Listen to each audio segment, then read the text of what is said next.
कुछ लोग कहते हैं कि भारत की चर्चा होती है, हिंदुओं की बात होती है। हिंदू, हिंदुत्व, प्रभु श्री राम, इनका दायरा जो है वो कितना विस्तृत है, आपको इससे पता चलता है कि दुनिया ने भगवान श्री राम को आत्मसात किया। कहानियां थोड़ी बहुत ऊपर नीचे हो सकती हैं, आगे पीछे हो सकती है, लोगों ने अपने हिसाब से उसको कहा है, लेकिन भगवान का स्वरूप, भगवान श्री राम का जीवन कमोबेश वैसा ही है हर रामायण। पूरे एशिया में लगभग 300 तरह की राम कथा पढ़ी जाती है और सुनाई जाती है, और रामायण के अलग अलग रूप हैं। जैसे महारामायण, इसमें भगवान शिव माता पार्वती को भगवान राम की कहानी सुनाते हैं, उसे महारामायण कहा गया है, और इसमें 3,50,000 छंद हैं। सत्योपाख्यान, यह रामायण महर्षि वाल्मीकि और महर्षि मार्कंडेय के बीच वार्तालाप के रूप में, और इसमें भगवान राम के बाल रूप का विशेष वर्णन किया गया है। फिर है भुसुंडी रामायण, यह रामायण भगवान ब्रह्मा ने भुसुंडी जी को सुनाई थी। इसमें भगवान राम के मूल व्यक्तित्व के बारे में बताया गया है। एक है ब्रह्म रामायण, इसमें भगवान राम के विवाह से पहले के जीवन का विस्तार से वर्णन किया गया है। संवृत रामायण, इस रामायण के रचयिता देवश्री नारद हैं। संवृत रामायण में 24,000 छंद हैं। एक है लिम्हण रामायण, इसके रचयिता ऋषि लिम्हण हैं और इसमें 32,000 छंद बताए गए हैं। एक है मंजुला रामायण, इस रामायण को ऋषि सुतीक्षणा ने लिखा और इसमें 1,20,000 छंद।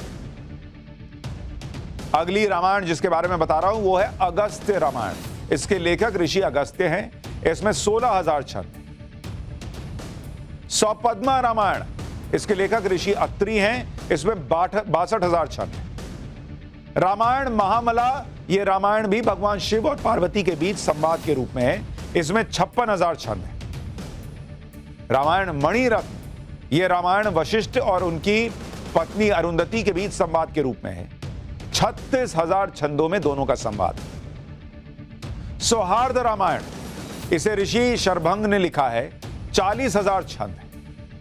शौर्य रामायण, हनुमान और सूर्य भगवान के बीच संवाद के रूप में है। इसके अलावा चंद्र रामायण है, स्वयंभू रामायण है, सुवर्का रामायण है, देव रामायण है, श्रवण रामायण है, अध्यात्म रामायण, आनंद रामायण, अद्भुत रामायण, दुरंता रामायण, सुब्रयम रामायण। आदि ग्रंथ वाल्मीकि रामायण पर आधारित सबसे लोकप्रिय रामायण है रामचरितमानस, जो गोस्वामी तुलसीदास जी ने लिखी। रामचरितमानस भारत के घर घर में मानस पाठ होता है। अच्छा, आप में से कई लोग सोच रहे होंगे कि इतनी रामायण क्यों लिखी गई। वाल्मीकि जी ने जब रामायण लिखी, उस दौर से लेकर आज के दौर तक जब आप पहुंचते हैं, अलग अलग कालखंड से होते, वो कोई व्हाट्सएप का दौर नहीं था ना, ईमेल का दौर तो था नहीं कि पीडीएफ फाइल में रामायण है और आपको भेज दिया।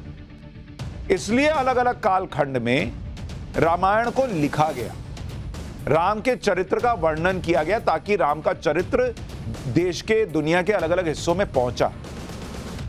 इसलिए लोगों ने अपने हिसाब से रामायण लिखी, मूल भाव वही रहा, लेकिन अलग अलग रामायण लिखी गई, अलग अलग कालखंड में लिखी गई। तो जिनको लग रहा हो कि इतनी रामायण कैसे है, वो इस वजह से, वो दौर अलग था।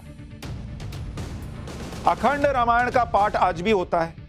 रामचरितमानस अवधि में लिखी गई है और महाग्रंथ के जरिए भारत के घर घर में लोगों ने भगवान राम के बारे में पढ़ा और समझा है, और इसके जरिए गोस्वामी तुलसीदास रामकथा को सरल भाषा में भारत के आम जनमानस तक लेकर आए। जो बात मैं आपसे कह रहा हूं कि अलग अलग रामायण थी, रामचरितमानस में तुलसीदास जी ने जिस भाषा में लिखा, उससे वो राम कथा जो है वो जनमानस में पहुंच गया, हर आम आदमी को समझ में आया कि क्या कहा गया है, क्या लिखा गया है।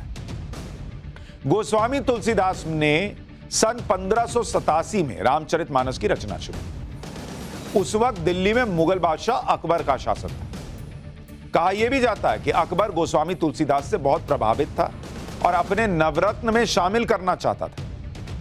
यह भी कहा जाता है कि गोस्वामी तुलसीदास रामचरितमानस की रचना भगवान शिव के आदेश पर कर रहे थे।